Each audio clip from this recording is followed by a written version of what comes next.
Et salut à toutes et à tous, c'est Emma. Alors aujourd'hui on se retrouve pour une nouvelle vidéo comme d'habitude.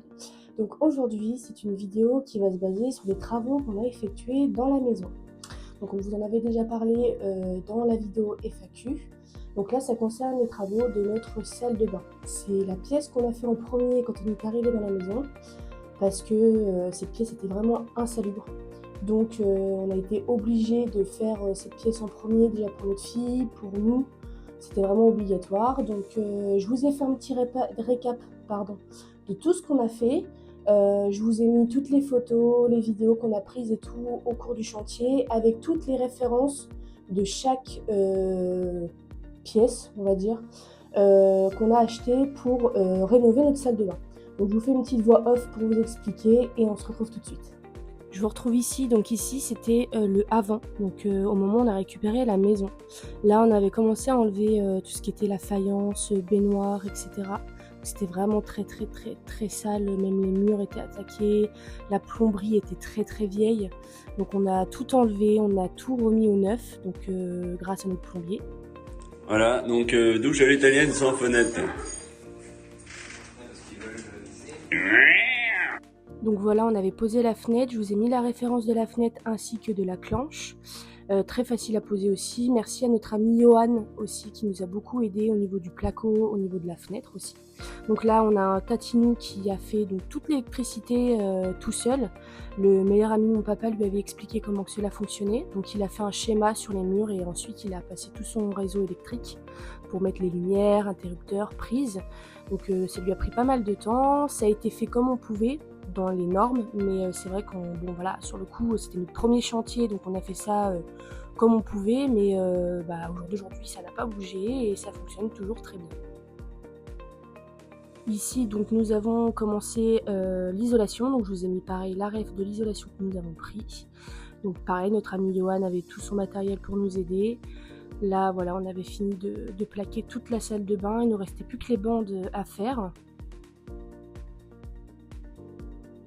Là, les bandes étaient effectuées. Je vous ai mis la référence aussi de la trappe de visite que nous avons mis.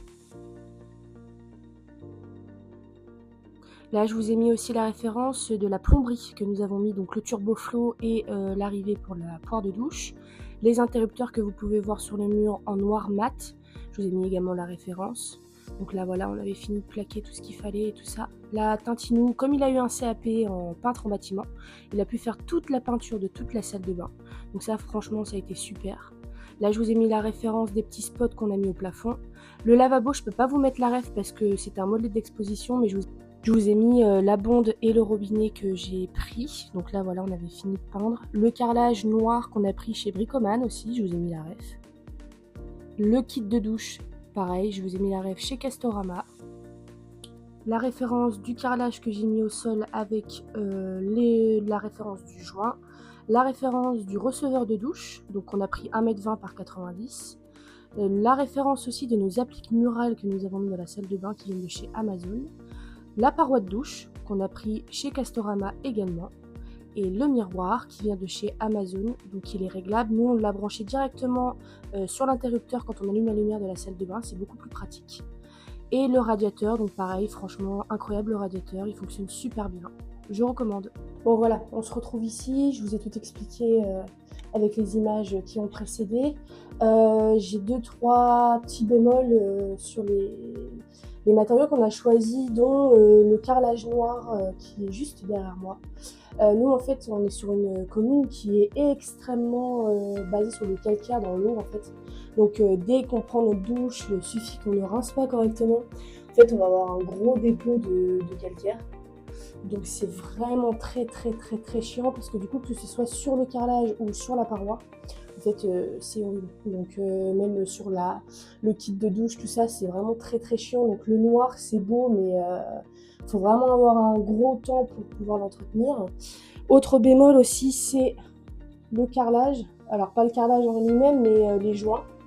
En fait nous comme c'est la seule pièce qui a été rénovée, le reste de la maison n'est pas rénové, donc tout est poussiéreux, on rentre avec les chaussures, c'est vrai qu'on a du mal avec ça, donc en fait on ramène toute la poussière dans la salle de bain. Et du coup on a les joints de carrelage qui deviennent marrons, parce que du coup normalement ils sont blancs, mais là ils sont vraiment très marrons. Donc ça aussi, il faut y penser. Mon carreleur m'avait dit Emma, mets du gris. Et puis moi, j'ai dit non, je veux du blanc parce que esthétiquement, forcément, c'est plus joli, mais j'aurais dû mettre du gris. Donc c'est vrai que c'est un peu chiant, mais bon, voilà, c'est comme ça. Je prendrai le temps pour le nettoyer. Autre petit bémol aussi, c'est dans ma douche. Je ne sais plus où c'est. Si, là, j'ai des petits éclats en fait. Bon, on va peut-être pas voir sur la vidéo, mais j'ai des éclats de. Des morceaux de joint de carrelage qui s'en vont en fait. Je frotte pas comme une dingue, j'utilise juste une éponge, enfin la classique. Mais en fait, j'ai des morceaux de joints qui s'en vont, qui sautent, donc ça me fait des trous dans les joints, forcément. Donc c'est vrai que c'est un peu chiant, mais il faudra que je voie ça par la suite, savoir comment on peut faire. Et puis donc pareil, là on avait mis aussi donc, notre petite trappe de visite qu'on a recarrelée par-dessus, donc ici. Il faudrait que je peigne là en noir pour que ça soit vraiment dans la masse, mais ça c'est très pratique parce que du coup on a l'arrivée d'eau directement. Si on a besoin de faire des travaux, s'il y a une fuite quoi que ce soit, paf, on peut couper directement là et ça c'est très pratique. Et sinon le reste tout est bien, la fenêtre super, elle bouge pas, kit de douche pareil, le miroir donc Amazon franchement nickel, bouge pas non plus. Le radiateur pareil que je vous ai mis, pareil il est super. Il n'y a pas de souci, juste forcément quand on a des coupures d'électricité, faut le rallumer, mais super simple d'utilisation, franchement rien à dire. Donc voilà, je pense que j'ai fait le tour. Donc voilà, en tout cas moi j'espère que cette vidéo vous aura plu. On fera d'autres vidéos au cours de nos travaux dans la maison. J'y penserai parce que là c'est vrai que du coup c'est des petites vidéos, c'est des petites coupures parce que forcément c'était avant qu'on soit sur YouTube donc on n'y pensait pas vraiment. Mais là du coup maintenant on va y penser et puis voilà. En tout cas il y a de belles vidéos qui arrivent donc pensez à vous abonner et à activer la cloche de notification, pardon. J'arrive plus à parler, ça y est. Et puis nous on se retrouve bientôt pour de nouvelles recettes et puis de petits vlogs et tout ça. Voilà.